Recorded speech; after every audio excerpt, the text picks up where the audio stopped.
रंजना कभी ब्रश नहीं करती थी।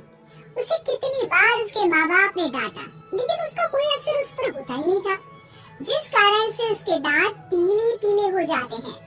शादी के बाद। अरे बहू, वैसे तो तुझ में कोई कमी नहीं है, पर तेरा दांत इतने पीले कैसे है बेटा? कैसे है मतलब? कोई सर्जरी थोड़ी ना कराई है। वो तो क्या नाम, मैं ब्रश नहीं करती थी तो पीले हो गए। क्या करूं? आप कहे तो लाल करवा लूं या फिर काले? यार ये क्या है, क्यों माँ से लड़ रही हो? लड़ रही हूँ? अरे मैं लड़ रही हूँ या ये बोल रही है कि दांत पीले हैं, पीले। अरे तपस्या थोड़ी ना की है इन्हें पीले करने के लिए। बकायदा ब्रश नहीं किया है 20 साल तक, तब जाकर। छी, कैसी बात कर रही हो? ये उस वक्त तो पीले नहीं थे जब हम लोग तुम्हें देखने आए थे। अरे तब साफ करवा लिया होगा डेंटिस्ट के पास जाकर। अब देखो कैसे पीले पीले लग रहे हैं। रंजना सास की तरफ गुस्से से देखती है। फिर शुरू हो गई पीले पीले पीले। अरे पीले तो तब भी थे जब मेरे हाथ का रसगुल्ला उड़ा उड़ा कर खा रही थी और बोल रही थी, लड़की नहीं गुणों का खजाना दे रहे भाई साहब।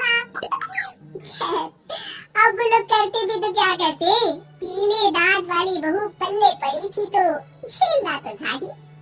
एक दिन कीर्तन में रंजना गाना गा रही थी। अरे कमला बहन, माँ का द्वार है, यहाँ तो सब शुद्ध होकर आते हैं, फिर अपनी बहू को ब्रश भी नहीं कराती तुम। दूर से पीले पीले दांत भक्ति में बाधा उत्पन्न कर रहे हैं। अरे कोई 2 साल के बच्चे थोड़ी ना लेकर आई हूँ मैं बहू बनाकर। अच्छी खासी लड़की है, अरे कैसे करवाऊं ब्रश? ये तो उसे खुद करना चाहिए ना। अब माँ बाप तो इसके जैसे तैसे निपटा दिए, ये नहीं सोचा कि सास कैसे संभालेगी। सास बहू को लेकर घर आ जाती है, लेकिन सोच लेती है कि अब इसे लेकर कहीं नहीं जाएगी। अगले रोज बहू कहती है, अरे क्या हो गया, मंदिर नहीं जाना क्या? कीर्तन का वक्त हो रहा है। मेरी मधुर वाणी से कान्हा जी जागते हैं और सोते हैं। आप तो जानती है ना उनकी भक्ति में कितना मन लगता है मेरा। वो क्या है ना, तबीयत ठीक नहीं लग रही है मेरी, आराम करूंगी मैं। तबीयत ठीक नहीं लग रही? अभी तो मिथुन के गाने पर नाच रही थी आप, और अब बोल रही है कि तबीयत ठीक नहीं लग रही। अरे भक्ति में मन लगा लो सासू माँ, ऊपर जाना है, क्या मुंह दिखाओगी आप? हाँ? सास को बहू की बात पर गुस्सा आ जाता है। मैं क्या मुंह दिखाऊंगी, इसकी चिंता तो ना कर, समझी? अपने मुंह की चिंता कर, जो ये पीले पीले दांत लेकर हर जगह पहुंच जाती है। पता है लोग कितना मजाक बनाते हैं। ना जी ना, मैं नहीं जाना कहीं तेरे साथ। तो ये बात है, कोई ना, मत जाओ, मैं अपने कमरे में ही बैठकर भक्ति कर लूंगी। ऊपर वाला दांत थोड़ी ना देखता है, मन देखता है, भावना देखता है। और अरे बस बस, तू सब कुछ दिखा, बस ये सफेद चमकदार दांत ना दिखाना किसी को, है? जा यहाँ से। बहू को सास की बात का कोई फर्क नहीं पड़ता, वो तो जैसी थी वैसी ही रह जाती है। सुबह नहाकर किचन में खाना बनाना, फिर खाना खाना, कीर्तन भजन करना और सो जाना।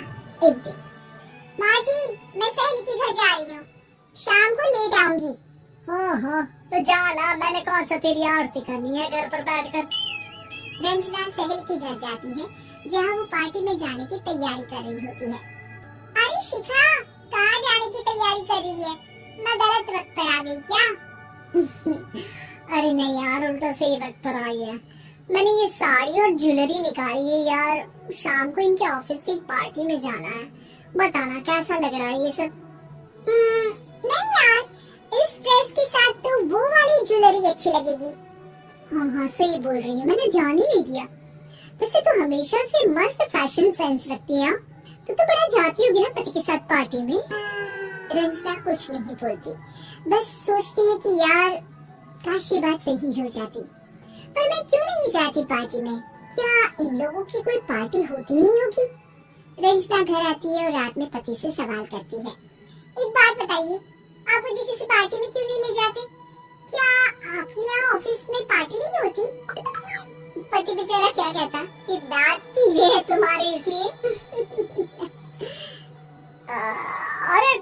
पार्टी होती नहीं हम लोगों के ऑफिस में, तो कहाँ से लेकर जाऊं?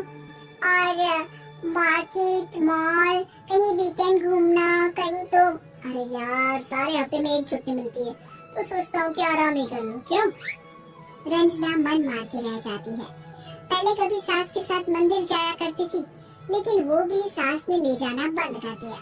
घर बैठी बैठी रंजना बोर हो जाती है। तभी उसे आइडिया आता है और वो मायके जाने का सोचती है। सासू माँ, 2 दिनों के लिए मम्मी के घर जा रही हूँ। अच्छा अच्छा ठीक है, आराम से जा। और हाँ, माँ से कुछ अच्छी आदत सीख कर आना कि कैसे शरीर के हर बात की तरह दांतों की सफाई भी जरूरी होती है, समझी? शुरू हो गई ना आप? वो लोग आपकी तरह नहीं है कि छोटी छोटी बात का बतंगड़ बना दे। उन लोगों के लिए मैं मायने रखती हूँ, ना कि मेरे पीले पीले दांत।